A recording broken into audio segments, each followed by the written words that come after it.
इसलिए महापुरुष कहते मौला आदमी बनाया। कहा मौला माने परमात्मा, कुल मालिक, महाप्रभु। आज अपनी जीवात्माओं के लिए आदमी बनाया। मानव देह धरी सदगुरु ने, मानव की देह धारण किए, और लेकिन अपना भेद उन्होंने खुद गाया, अपना भेद बताया कि हम आए वही देश से। कभी हम उस देश के वासी हैं, उस देश से आए हैं। अब सूरत पूछे स्वामी से, भेद कहो तुम अपना मुँह से। हे स्वामी आप कौन हो, आप किस देश की बात करते हो, आप कहाँ के रहने वाले हो? हमको तो देश वोश का कुछ पता है नहीं। हम तो यही मथुरा, यही अलीगढ़, यही दिल्ली, यही बम्बई, यही लखनऊ, कानपुर, यही कोठी हवेली, ज़मीन बगीचा, बेटा बेटी, हिंदी अंग्रेजी, geography, history, suit boot, tie coat, engineer, doctor, degree, वहदा, तीर, तलवार, बंदूक, बम। कहा हम तो बस इसी में रह गए, इसके आगे हम नहीं जानते। आप कहाँ कह रहे हो, कहाँ चलना? कभी हम आए वही देश से जहाँ तुम्हारा धाम, तुमको घर पहुँचाना, बस एक हमारा काम, एक सूत्री कार्यक्रम। हम संसार को स्वर्ग बनाने नहीं आए, ये संसार स्वर्ग बन भी नहीं सकता। का हानि लाभ जीवन मरण, जस अपजस विधिहात, जड़ चेतन गुण दोष में सृष्टि की इन्हें करतार। इस जन्म मरण के देश को अगर स्वर्ग भी बना दिया जाए, कल मौत की शहजादी आएगी, फंदा डाल देगी, सब छोड़कर चलोगे, दर्द होगा, तकलीफ छूट जाएगा। हम उस देश की बात करते जहाँ जन्म मरण होता ही नहीं। आप उस शाश्वत सनातन देश में चलो जिसको बनाना नहीं है। यहाँ तो आपको बहुत बनाना है, बिगाड़ना। आज बन जाओगे, कल बिगड़ जाओगे। बनते बिगड़ते कितने युग जन्म बीत गए। बनता है, बिगड़ता है। देखो इतनी शानदार सिटी हमारी सुपर सिटी दिल्ली, 5000 बरस के अंदर, यानी द्वापर काल में कृष्णा अवतार में, जब यदुवंश कृष्ण अवतारा, हुई हैं हरन धरन अगभारा, संसार के पाप ताप को मिटाने के लिए। जब इसी मथुरा में सगे मामा महाराज कंस की जेल में यदकुल यदुवंश में योगेश्वर कृष्ण ने अवतार लिया। उस समय दिल्ली का नाम इंद्रप्रस्थ था। इंद्रप्रस्थ ये पांडवों को मिला हुआ था, जमुना के इस पार का इलाका। उस पार मेरठ वाला इलाका पांडवों कौरवों का हस्तिनापुर, और इधर का इलाका गुड़गांवा लेकर, गुड़गांवा आपका फिर ये सब इलाके ककड़ेले पथरीले, जिसमें अरावली पहाड़ियाँ फैली हुई। ये दुर्योधन ने बंटवारे में पांडवों को दिया, उन्होंने बसाया इंद्रप्रस्थ। 5000 साल के अंदर दिल्ली 24 बार उजड़ी, 24 बार बची है। बताओ 5000 बरस के अंदर दिल्ली का चेहरा 24 बार बना, 24 बार बिगड़ गया। तो संसार में तो बनना बिगड़ना चलता रहता। कोई भूकंप आ जाए, आज भी दिल्ली भूकंप की पट्टी पर मानी जा रही। हमारे वैज्ञानिक कह रहे हैं कि भूकंप की पट्टी पर रेड जोन में भारत की किंगडम यानी राजधानी भूकंप की रेड जोन में आती। सरजू नदी आप आगे बढ़ोगे, यमुना और फिर आगे सरजू, इसके उत्तर का जो इलाका है हिमालय की तराई का, ये भूकंप की रेड जोन में है, अलर्ट है। यहाँ जब भूकंप आएंगे बहुत बड़ा नुकसान होगा। सरजू नदी पार करोगे, थोड़ा उसके दक्षिण का इलाका, ये उससे ऑरेंज जोन यानी लाल से थोड़ा नीचे यानी कम खतरे में है। इसी तरह से कुछ गुजरात का हिस्सा, कुछ उधर का, सब रेड जोन में जगह जगह वैज्ञानिक खोज लिए कि भूकंप सबसे ज़्यादा तबाही मुसीबत कहाँ पैदा करेगा। इसमें दिल्ली का भी नाम आता है। पूरा पाकिस्तान से लेकर आगे चलते पंजाब, हरियाणा, दिल्ली होते हिमालय के किनारे किनारे ये भूकंप की रेड जोन में माना जा रहा। अगर किसी दिन हिमालय हिलेगा यानी हिमालय हिल जाएगा, ये धरती सावन भादों के झूले की तरह ऐसे झूलने लगेगी और ये धरती ताश के पत्ते की तरह बिखर जाएगी, ककड़ी खरबूजे की तरह चिथड़े चिथड़े हो जाएगी, बड़ी बड़ी कोठियाँ ताश के पत्ते की तरह बिखर जाएंगी, जमींदोज हो जाएंगी। ऐसा वैज्ञानिकों का मानना है। अब गुरु महाराज तो इस बारे में बहुत कुछ आपके सामने कह चुके हैं सन 70 के दशक में, और आप लोगों को बता भी रहे हो कि संसार कितने खतरे में है। हमारा कुल मतलब कहने का ये है, ये संसार बनना और बिगड़ना चलता रहेगा। यहाँ कोई परमानेंट न सतयुग रह सकता, न परमानेंट कलयुग रह सकता।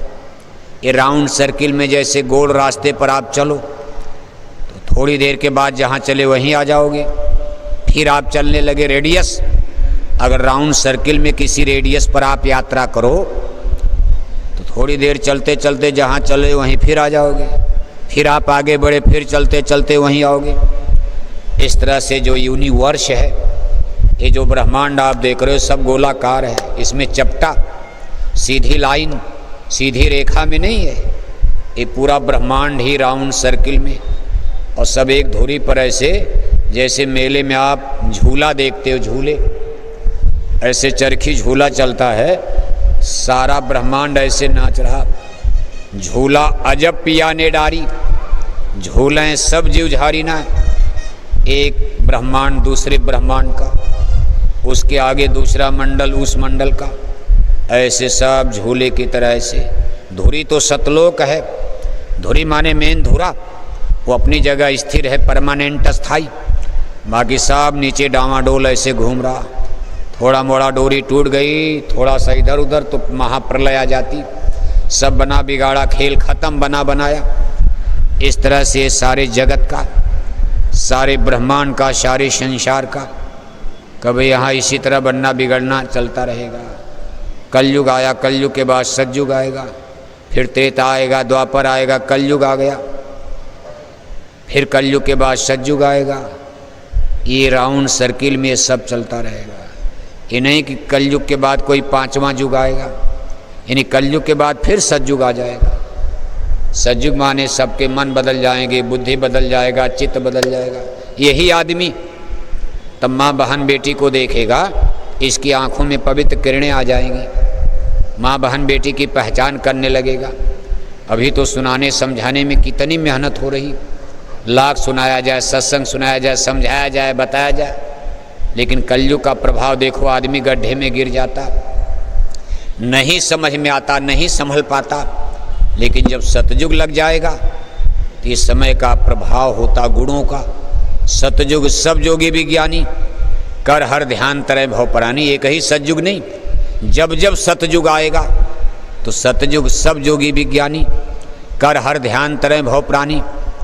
उस समय ये जीवन की धारा, good idea, good behaviour, good thinking, हमारी सोच, हमारा चिंतन, हमारा व्यवहारिक जीवन, इसी मनुष्य का इतना सुचितापूर्ण, पवित्र, निर्मल भाव हो जाता कि समाज की एक अलग दिशा, पवित्र दिशा बन जाती, व्यवस्था, सिस्टम। जैसे जैसे फिर आगे बढ़ेगा फिर। और इसमें कभी कभी महाप्रलय जब एकदम बिगाड़ हो जाता, तो कहते भाई इनको ख़त्म कर दो। कैसे ठीक करते हैं? सबको ख़त्म कर देते, यानी लास्ट कर देते, अंत कर देते। कभी अब ये तो ठीक होने वाले, मार डालो, इनको ख़त्म कर दो, समाप्त कर दो। तो सारी जीवात्माओं को उठा लिया जाता और ले जा कर के अपनी भट्ठी में वहाँ तपा तपा करके, जैसे सोने को गरम गरम आग में शुद्ध किया जाता। तब यहाँ सत्संग उत्संग का असर खत्म हो जाता। जब घनघोर कलयुग आगे लगेगा तब ये सत्संग उत्संग काम नहीं, कभी घनघोर कलयुग नहीं है। अभी तो कलि काले प्रथम चरणे, कलयुग की कुल आयु, कलयुग का टाइम पीरियड 4,32,000 वर्ष, यानी परमात्मा के लेखे में माना गया। अभी कलयुग 5,075 वर्ष, 79 वर्ष। अभी तो कलि काले प्रथम चरणे, कलयुग के प्रथम चरण में स्थिति ये बनी हुई। लेकिन इतनी खराब स्थिति नहीं है, अभी सत्संग सुना करके सुधारा जा सकता। थोड़ा मोड़ा डंडा उंडा बच जाए, थोड़ा भूकंप आ जाए, थोड़ा कोरोना, 2-4 बार कोरोना की लहर आ जाए, 2-4 ज़्यादा नहीं, 2-1 बार और कोरोना की लहर आ जाए। जैसा कि गुरु महाराज कहते थे कि बड़ी बड़ी बीमारी और पाल रहे हैं मांसाहारी, बड़ी बड़ी बीमारी पाल रहे हैं मांसाहारी। ऐसे 2-4 कोरोना की तरह से लहरें बेब्स आ जाए, भूकंप आ जाए, अणुबम परमाणु बम का युद्ध खड़ा हो जाए, राख बनेगे महानगर तक, एटम के अंगारों से पत्ता पत्ता झुलस जाएगा। विश्व युद्ध टंकारों से मानव की क्या पेश चलेगी, अंबर तक फट जाएगा। ये धरती का सारा आंगन लाशों से पट जाएगा। महाशक्तियाँ दुनिया भर की मिट्टी में मिल जाएगी। क्रूर विधर्मी मानव की तब अकल ठिकाने आएगी। गुरु महाराज का एक वचन है कि लाशें पड़ी सड़े घर घर में, उठाने वाले मिलेंगे न यार, जमाना बदलेगा। कहें जय गुरुदेव पुकार, जमाना बदलेगा। वर्षा सूखा पड़े अकाल, जमाना बदलेगा। सुनते जाना सभी नर नार, जमाना बदलेगा। दिल में हमारे दर्द है तुम्हारा, सुनते तो जाओ संदेशा हमारा। हमने तुम्हारे लिए जल से रचाए, गलियों गली में खूब पर्चे बटाए। अब मानो न मानो ये मर्जी तुम्हारा, सुनते तो जाओ संदेशा हमारा। मान जाओगे ठीक, नहीं मानोगे तो दूसरा विकल्प आ रहा है।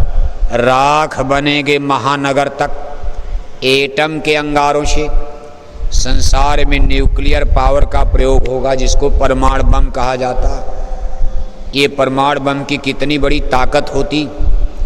अमेरिका दुनिया में सबसे सुपर पावर माना जाता।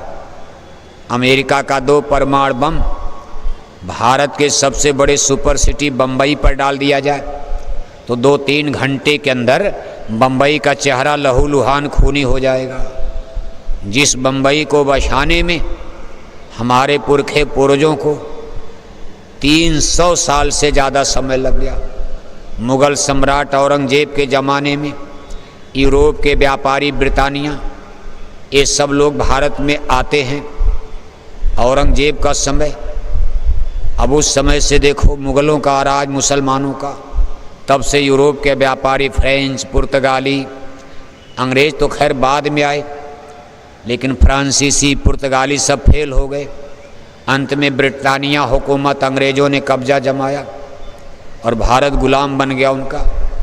और इसके बाद फिर बम्बई का डेवलप, भारत का पहले सुपर सिटी कलकत्ता माना जाता था। सबसे बड़ा शहर भारत का कलकत्ता था मुसलमानी राज में, अंग्रेज़ों के शुरुआती दौर में।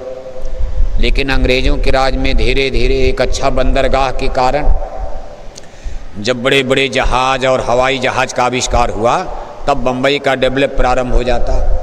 ये जगह अंग्रेज़ों को अच्छी लगी क्योंकि अंग्रेज़ पश्चिम से आते थे।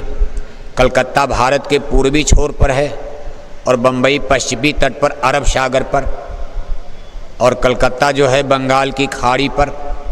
तो घूमना पड़ता था और अंग्रेज़ आए पश्चिम दिशा से, इसलिए उन्होंने बम्बई, सूरत को ही चुना। इसलिए बम्बई का डेवलप होता है और फिर आज बम्बई भारत का सबसे सुपर सिटी। कितनी मेहनत से 300 साल में इसको बनाया गया, बसाया गया। लेकिन आज अमेरिका का 2 परमाणु बम अगर बम्बई ऐसे शहर पर डाल दिया जाए तो 2-3 घंटे में बम्बई का चेहरा लहूलुहान खूनी हो जाएगा। ऐसे 6,500 परमाणु बम आज अमेरिका ने बना कर रख लिया। इसी से मिलता जुलता रूस के भी पास है। ये दोनों अखाड़े के बराबर बराबर के पहलवान माने जा रहे। परमाणु शक्ति में दोनों को दुनिया की सुपर पावर माना जा रहा। इसलिए इस संसार को तब तक बचाया जा सकता जब तक किसी युद्ध में अमेरिका रूस साथ आपस में न लड़ें।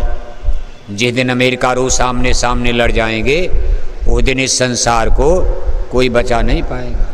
राख बनेंगे महानगर तक, क्योंकि दोनों की न्यूक्लियर पावर इस संसार को नहीं, कितने संसार को, ऐसे कितने संसार भस्म कर दे। इसलिए हमको आपको गुरु महाराज से प्रार्थना करनी चाहिए। जैसे गुरु महाराज की एक वाणी है, ऐसा नहीं होगा, रूस अमेरिका नहीं लड़ेंगे। रूस अमेरिका एक दोस्ती करेंगे, एग्रीमेंट, और निशाने पर चीन आ जाएगा। ये गुरु महाराज के वचन वाणी जब आप पढ़ते हो, लिखा है। सन 70 के दशक में ही गुरु महाराज ने कहा था एक ऐसा समय आएगा कि भारत की इजराइल से दोस्ती हो जाएगी। इजराइल ये दुनिया का एकमात्र यहूदी देश है। यहूदी एक धर्म होता, जैसे अपना हिंदू धर्म है, सिख धर्म, ईसाई धर्म, मुसलमान धर्म, ऐसे ही दुनिया में एक धर्म, इसको यहूदी धर्म कहते। यहूदी धर्म ये शाह इब्राहिम साहब। और आश्चर्य की बात यह है, इसी शाह इब्राहिम से मुसलमानों का दीन ईमान इस्लाम धर्म और ईसाइयों का ईसाई धर्म, दोनों के पूर्वज इब्राहिम साहिब थे, शाह इब्राहिम। लेकिन देखो आज यहूदी यानी मुसलमान भी नाराज, ईसाई भी नाराज। इतने यहूदियों के एक ज़माना था, यहूदियों का बहुत बड़ा तंत्र संसार में था। जिस दिन ईसा मसीह का जन्म हुआ उन्होंने यहूदी घर में ही जन्म लिया था। अब ईसा मसीह साहब की वाणी आ गई, मैं यहूदियों का राजा, मैं यहूदियों का राजा। अब ऐसा प्रचार हो गया, अवतारी हैं, अवतारी हैं, गॉड के दूत हैं, मैसेंजर हैं, messenger of God, son of God, ईश्वर के पुत्र हैं, भगवान के दूत हैं। भक्तों का इतना बड़ा प्रचार हुआ कि तमाम यहूदी राजा नाराज होने लगे। जैसे आपका घर हिंदू घर में जन्म हुआ, हिंदू घर में ही आपका जन्म हो, अब आप प्रचार करने लगो मैं राम हूँ, मैं कृष्ण हूँ, मैं अवतारी हूँ, मैं अवतारी हूँ, तो हिंदू ही नाराज हो जाएंगे कि राम से बड़ा कौन आ गया, ये कृष्ण से बड़ा हिंदू धर्म में कौन आ गया। यही बात होती। ईसा मसीह साहब उसी खानदान में पैदा हुए, लेकिन ये कहने के कारण मैं खुदा का दूत हूँ, भगवान का मैसेंजर दूत, मैं ईश्वर की संतान हूँ, मैं भगवान का पुत्र हूँ, सन ऑफ गॉड। तो देखो यहूदी लोग ही नाराज हो गए। एक मामूली शेफर्ड जंगल में भेड़ बकरी चराने वाला अपने को कहता मैं भगवान का दूत हूँ।